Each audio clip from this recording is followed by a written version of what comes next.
Haleluya, shalom shalom, Yesu ashimwe cyane. Ndagarutse kugira ngo ndangize kino cyigisho. Nayingeze ku gice cya gatatu. Reka dusome twumve mu izina rya Yesu. Ngo kuko inkoni y'ubutware y'abanyabyaha itazaguma kuba ku mwandu w'abakiranutsi, kugira ngo abakiranutsi be kuramburira amaboko gukora ibyo gukiranirwa. Haleluya, Imana ishimwe. Ushobora kuba uri uyu munsi wa none uri mu bibazo bikomeye, hari umushefu cyangwa umuntu ukurusha amaboko uri kukubwira ati hakana iyo Mana yawe twiryamanire nkwihere kashi, cyangwa ibindi bintu bari kugupropoza kugira ngo uve ku Mana ujye mu byaha.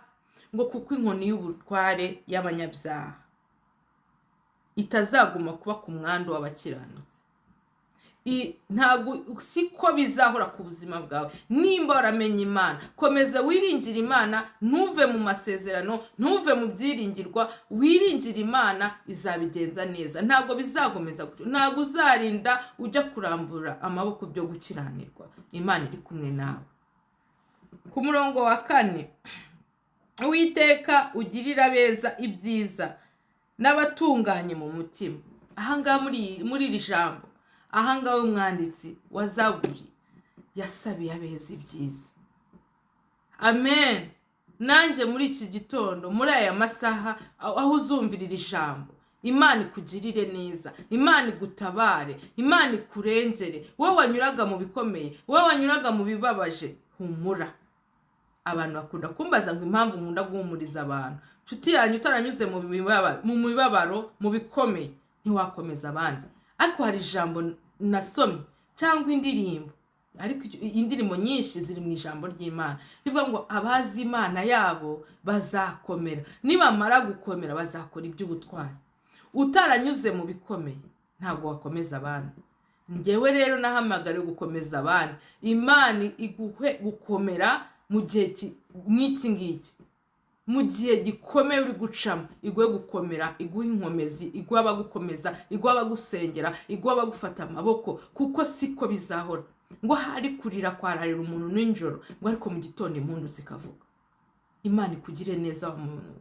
Sinkuzi, ntago tuziranye, ariko ndagukomeje. Nibura nimba wacitse n'imbaraga, wacitse ibyiringiro, wumva ko ejo hawe ntahahari, ubona ko nta kigenda, Imana iri kumwe nawe kugira ngo ikugire neza. Imana iri kumwe nawe kugira ngo igutabare. Imana iri kumwe nawe kugira ngo ikurengere. Imana iri kumwe nawe kugira ngo ikurwanirire. Humura, komera, ushikame, wiringire Imana kandi uyizere. Ejo hawe ni heza. Amen. Umurongo wa 5, ariko abiyobagiza mu nzira zabo zigoramye. Abiyobagiza. Uzi ko hari umuntu uzi ko dore inzira, ariko akiyobagiza agakora ibidakwiriye, akabikorera ubwenge. Yesu ashimwe. Hari abantu umutima nama wabo utakibacira urubanza. Ariko ndashaka kukubwira ngo abiyobagiza bagakora ibyo gukiranirwa, Uwiteka azabajyana n'inkozi z'ibibi. Uwiteka azabajyanana n'inkozi z'ibibi. Ndakwinginze mwene data mukundwa, sigaho kwiyobagiza mu byo uri gukora, sigaho gukora ibyaha nkana. Ngo Uwiteka azabajyanana n'inkozi z'ibibi.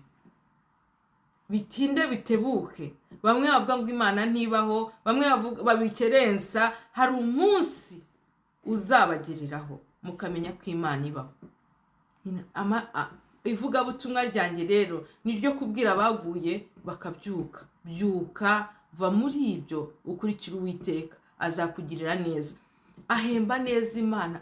Imana ihemba neza, ntago yambura. Umuntu yakwambura, umuntu yaguhemukira, umuntu yakubeshyera, umuntu yagutwara utwawe, umuntu yakuguza ntakwishure, ariko Imana ihemba neza, ntiyambura. Imana ni umubyeyi wacu. Imana ni byose kuba yiringira, ngo bameze nk'umusozi wa Siyoni utabasha kunyeganyezwa. Iteka uhora uhamye, iringira Imana. Mu byo uri gucamo wamfubyiwe, uzumva iyi video, wiringira Imana. Wa mukobwa wiringira Imana, wa mubyeyi wiringira Imana, wa musore, wa nkumi, wa mwana, iringira Imana mu izina rya Yesu. Amen.